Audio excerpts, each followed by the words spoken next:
Good morning. How the devil are you doing this fine day? Me? Well, I'm several cups of coffee into the day, so even though my head says I'm tired, my heart is raring to go. So let's roll that intro and get this show on the road.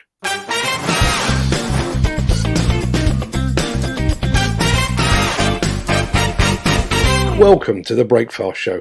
I'm your host, Mark Anthony. It's Monday, the 11th of October, and as that remarkably persistent guy just said, welcome to the Breakfast Show. I am your host, Mark Anthony. In today's show, DSM's EGGcelent blast at Eggborough. How much demolition experience is enough? MGL pops part of the Teesworks facility. How to cure the material shortage instantly, and there's an environmental storm brewing. We'll get to all of that in just a second, but first, let's see who among the rich and the shameless will be celebrating a birthday on this day of days. Happy birthday!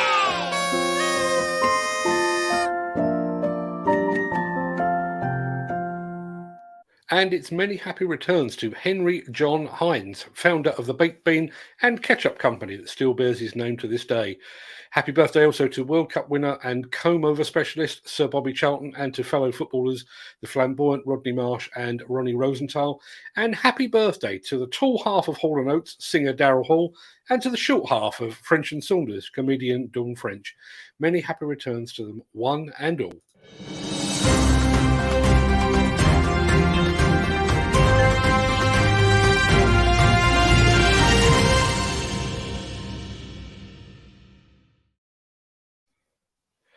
Bear with me a second. Something's gone horribly wrong with my mouse. There we go. We're back in action. Right. Stand by for some egg puns because I've got some beauties for you coming up now. Yesterday morning, the team at DSM Demolition carried out an EGGcelent blast that whisked away the four remaining cooling towers at the Eggborough Power Station. Having beaten the competition to the project, the DSM team scrambled together with Northern Gas and National Grid to carry out its latest explosive event. Let's take a look at this exclusive footage that shows the sheer scale of the challenge that soufflé before them.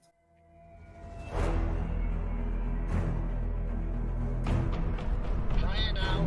Fire now!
I think you'll agree, thanks to DSM's planning and expertise, those towers went over easy. Okay, no more egg jokes. I'm sure the DSM is probably feeling a little bit fried this morning. Congratulations to DSM on a superb job. Well done. And a special thank you to Billy Young and Natalie Clark for providing us with that cracking footage.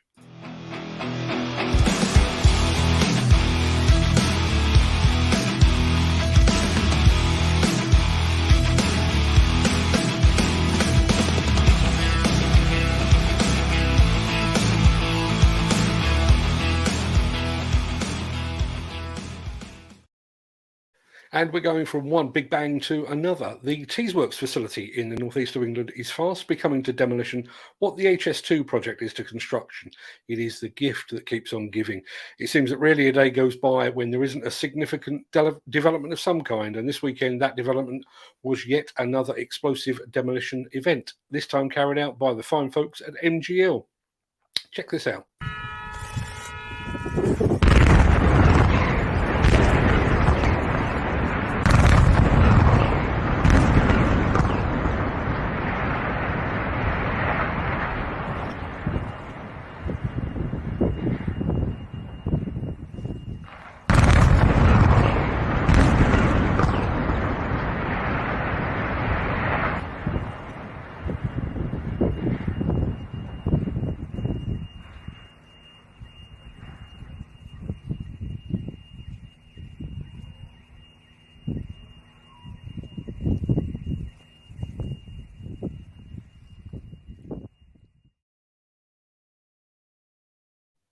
Congratulations to the team at MGL Demolition on yet another job well done.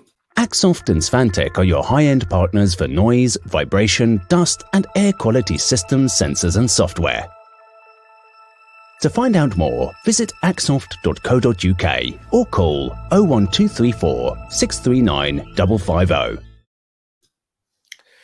Do you remember when US President Trump claimed that the way to reduce the number of COVID cases being reported was to test fewer people? Well, apparently a so-called business expert is now applying that same logic to the issue of the material shortage within the UK construction industry. Apparently, the solution to that shortage is not to increase production of materials or to train and recruit more HGV drivers to deliver those materials. No, the solution is to stop working. Really.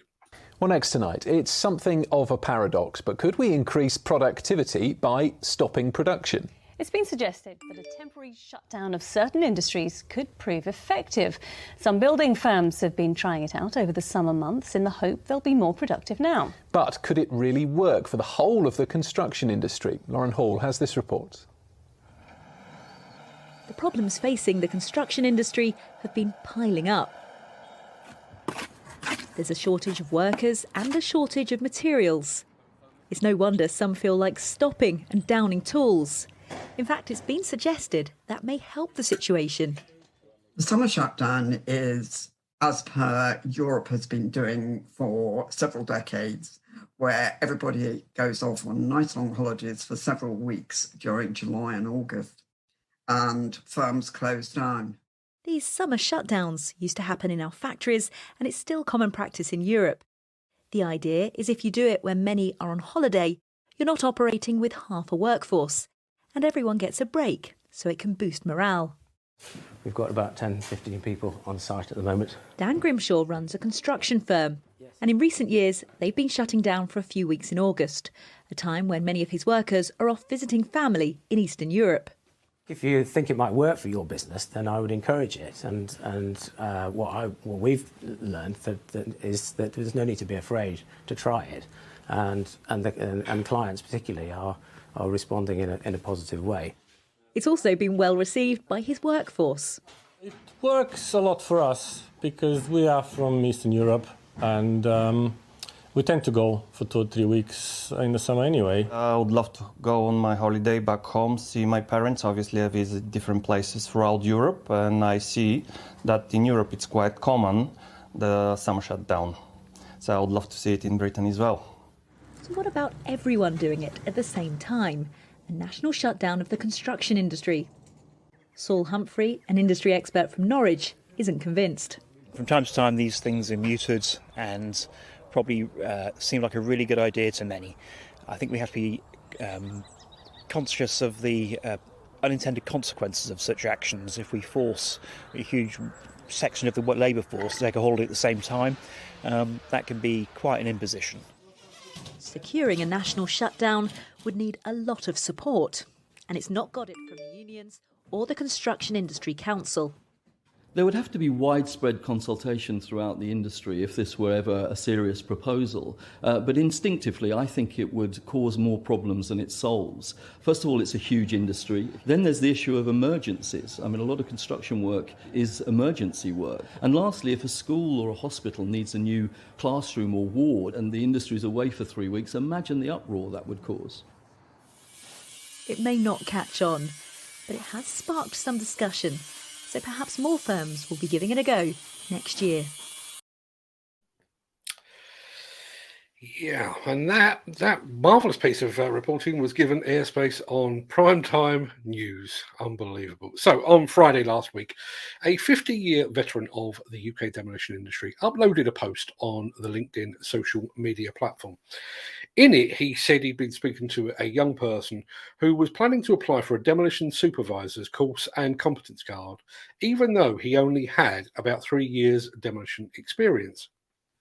What started out as a simple, excuse me, sorry.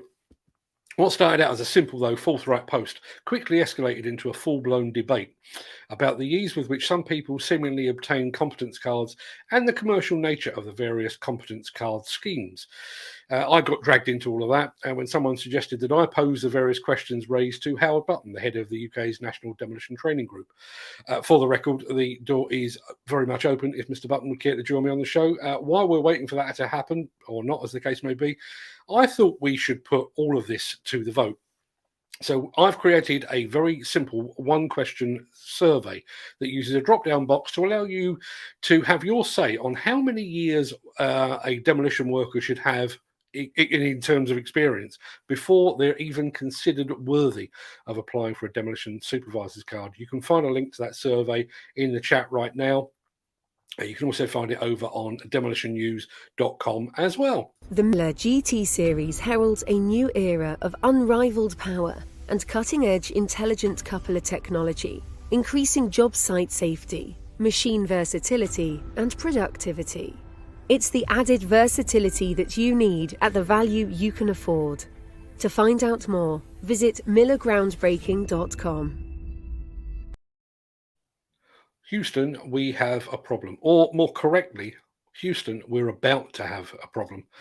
If you're on the mailing list for our weekly This Week in Demolition email newsletter, you'll know that today's issue sees me taking a swipe at the scaremongers calling for a demolition moratorium. Environmentalists would have us believe that each time we demolish a structure, all the carbon used in its creation effectively goes to waste.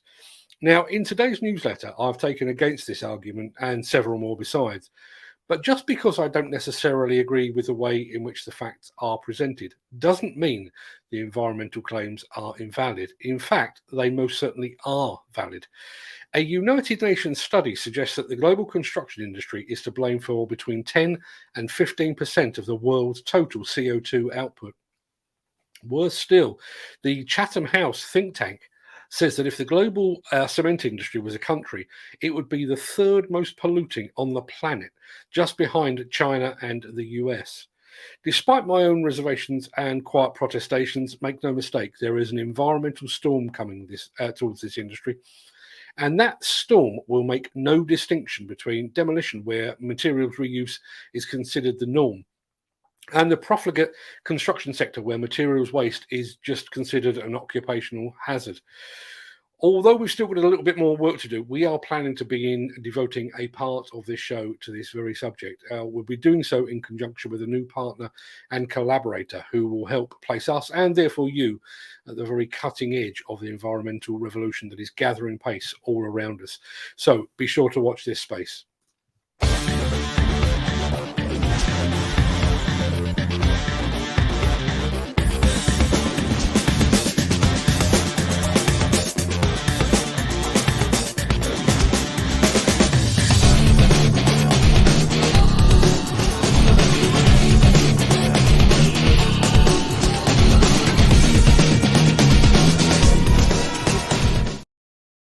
Just a very quick heads up before I draw a veil over this dog and pony show. We are going to be taking a look at a court case surrounding the death of a scaffolder during the demolition of a Welsh church back in 2017 over the coming days or weeks, depending how long that court case takes. The fact that the case has taken 4 years to come to court will, of course, be up for debate, although by comparison to Didcot, you could still consider that fairly quick.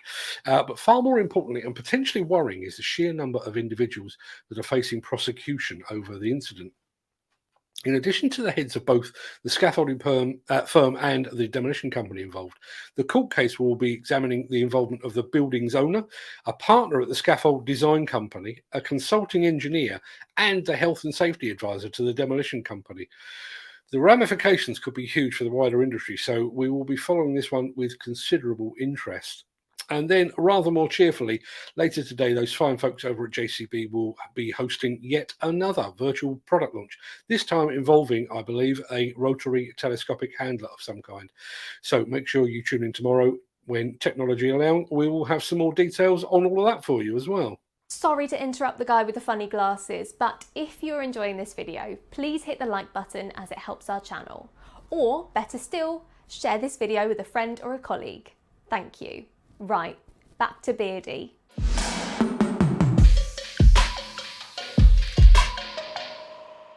Right, that pretty much wraps up the main part of today's show. I'm going to roll the outro in just a second before hopping over into the chat to see what you've got to say for yourselves. I'll be back here again tomorrow morning, same time, same place, for more of this old stuff and nonsense. But until then, stay safe, look after yourself, your family, your friends, and your colleagues. And thanks for watching.